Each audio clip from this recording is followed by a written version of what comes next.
जय श्री गणेश। नमस्कार। मैं आचार्य संजय द्विवेदी। मेरे समस्त प्रबुद्ध दर्शकों का मेरे चैनल पर हार्दिक स्वागत है।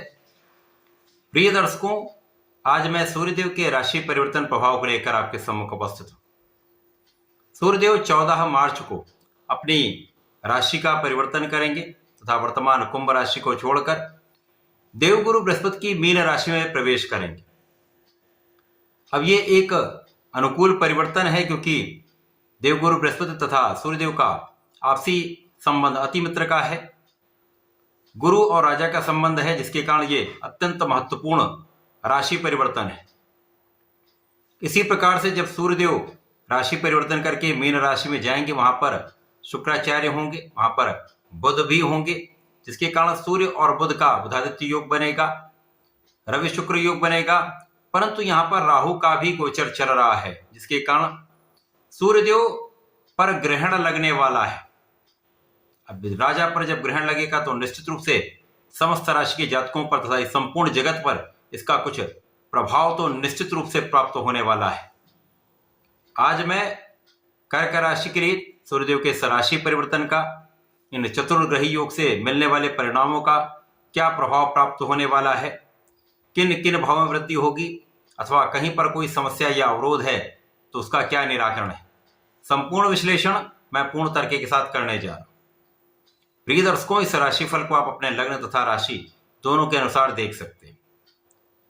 कर्क राशि के लिए यदि हम अवलोकन करें तो कर्क राशि चंद्रमा की राशि है, जहां पर चंद्रमा और सूर्य का अधिमित्र का भाव है। इसी प्रकार से सूर्यदेव का ये गोचर कर्क राशि के लिए भाग्य भाव में प्रारंभ होगा। अभी तक सूर्यदेव अष्टम भाव में गोचर कर रहे थे, जहां पर शनिदेव के साथ इनका गोचर चल रहा था। शनिदेव और सूर्यदेव का जब भी योग बनता है तो बहुत अच्छा परिणाम प्राप्त नहीं होता है। अब जब ये अत्यंत प्रबल अवस्था में भाग्य भाव में जाएंगे, धन भाव के स्वामी होकर भाग्य भाव में जाएंगे, तो निश्चित रूप से ये एक महायोग बनाएंगे। परंतु ग्रहण का भी प्रभाव अवश्य ही प्राप्त होगा। लेकिन यहां पर कुछ महायोगों का निर्माण हो रहा है, जिसका लाभ भी आपको प्राप्त होगा। प्रारंभिक समय से जैसे ही सूर्यदेव का राशि परिवर्तन 14 मार्च को नवम भाव में होगा, तो राहु बैकवर्ड मूवमेंट करते हैं। ये हमेशा ही रेट्रोग्रेडेड होते हैं, वक्री होते हैं, और सूर्यदेव सदा ही आगे की ओर मूवमेंट करते हैं। तो जब सूर्यदेव आगे जाएंगे और राहु पीछे आ रहे हैं, तो ये एक ऐसा समय आएगा जब दोनों आमने सामने होंगे। उस समय ही सर्वाधिक समस्या का सामना करना पड़ेगा, सर्वाधिक नकारात्मकता तभी प्राप्त होगी। ये प्रारंभिक समय से 14 मार्च से लेकर लगभग 10 या 14 दिन के बीच का समय होता है, जब ये अधिक प्रभाव प्राप्त होगा। उसके पश्चात सूर्यदेव का बल बढ़ जाएगा, सूर्यदेव की क्षमता में वृद्धि होगी तथा ये महायोगों का आपको निश्चित रूप से समस्त लाभ प्राप्त होगा। अब धन के स्वामी भाग्य भाव में है। यहां पर प्रारंभिक समय में ये ग्रहण में होंगे, अर्थात इस समय भाग्य का पूरा साथ नहीं मिल पाता है, क्योंकि यहां पर राहु उसको अवरुद्ध कर रहे हैं। इसी के साथ साथ राहु जड़ दोष भी बना रहे हैं। इसी प्रकार से यहां पर शुक्राचार्य के साथ असाध्य योग भी बना रहे हैं, जिसके कारण आपके पास सुख सुविधा होते हुए आप उसका लाभ नहीं ले पाते हैं। सुख साधन होते हुए भी उसका आप उपभोग नहीं कर पाते हैं। सुख साधनों में वृद्धि में कहीं ना कहीं अवरोध लग जाता है। माता के स्वास्थ्य में समस्या होती है तथा यहां पर आपके कार्य क्षेत्र में अवरोध होता है।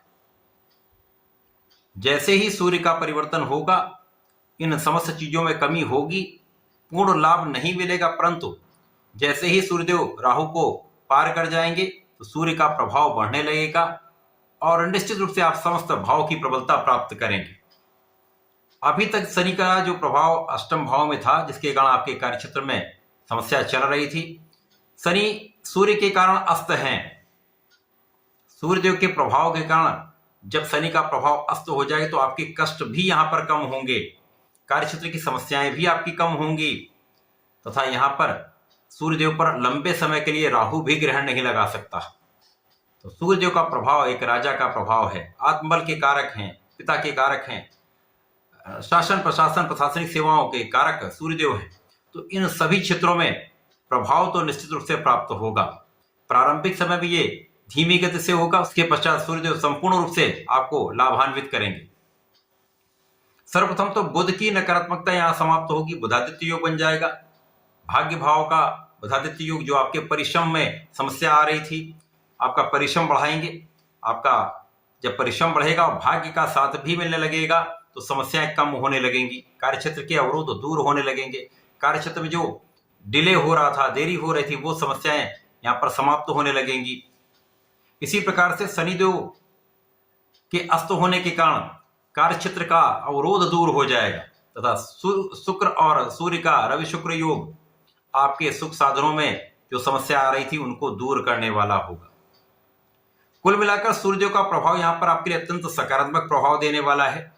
जब आपके भाग्य का साथ पहले से अधिक आपको प्राप्त होने लगेगा, कार्यक्षेत्र की बाधाएं दूर होने लगेंगी तथा आपके लाभ का भाव प्रबल होने लगेगा। आप जब कार्यक्षेत्र में पूर्ण परिश्रम करने लगते हैं, संपूर्ण प्रयास करने लगते हैं, तो धीमे धीमे वहां पर गति आ जाती है। चाहे वो आपके व्यापार का भाव हो या पे नौकरी का भाव हो या आपके लिए आपका अपना प्रोफेशन हो, समस्त क्षेत्रों में आपका किया हुआ प्रयास सफल होने लगता है। कुछ प्रारंभिक समय में धीमी गति से ही ये होगा, परंतु उसके पश्चात जैसे ही सूर्यदेव 10-12 दिन पार कर लेंगे, उसके बाद आपके जीवन में सकारात्मकता बढ़ जाएगी, भाग्य का अधिक साथ मिलने लगेगा, आपके कार्यक्षेत्र में प्रगति से आपके लाभ के अवसर बढ़ने लगेंगे, धन की स्थिति पहले से बहुत अच्छी हो जाएगी, आपको बड़े धन का लाभ यहां पर प्राप्त होगा तथा वाणी की समस्याएं दूर होंगी। वाणी के प्रभाव से आप एक अच्छा लाभ लेने वाले हैं।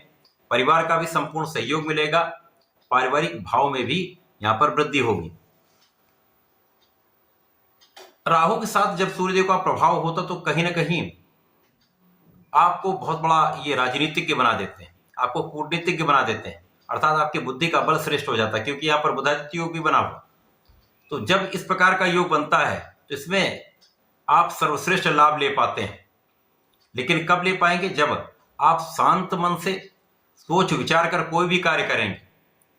राहु एक भ्रम है, राहु अनावश्यक डर है, राहु अनावश्यक तनाव है।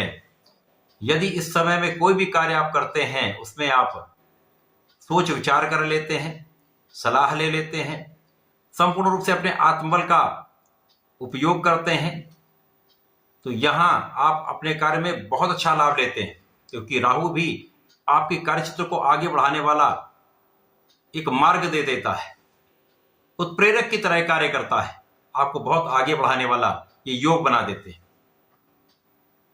शासन प्रशासन से आकस्मिक लाभ मिल जाता है, उच्चाधिकारियों से अचानक आपको धन लाभ या धन के मार्ग प्रशस्त हो जाते हैं। तो इस प्रकार की ऐसी स्थितियां बन जाती है जब आपके किए हुए प्रयास अचानक ही सार्थक हो जाते हैं, सफल हो जाते हैं। तो शुक्र, बुध और सूर्य का संपूर्ण संयोजन राहु के प्रभाव को भी कम करने वाला होगा, क्योंकि अब राहु मृत अवस्था की ओर जा रहे हैं।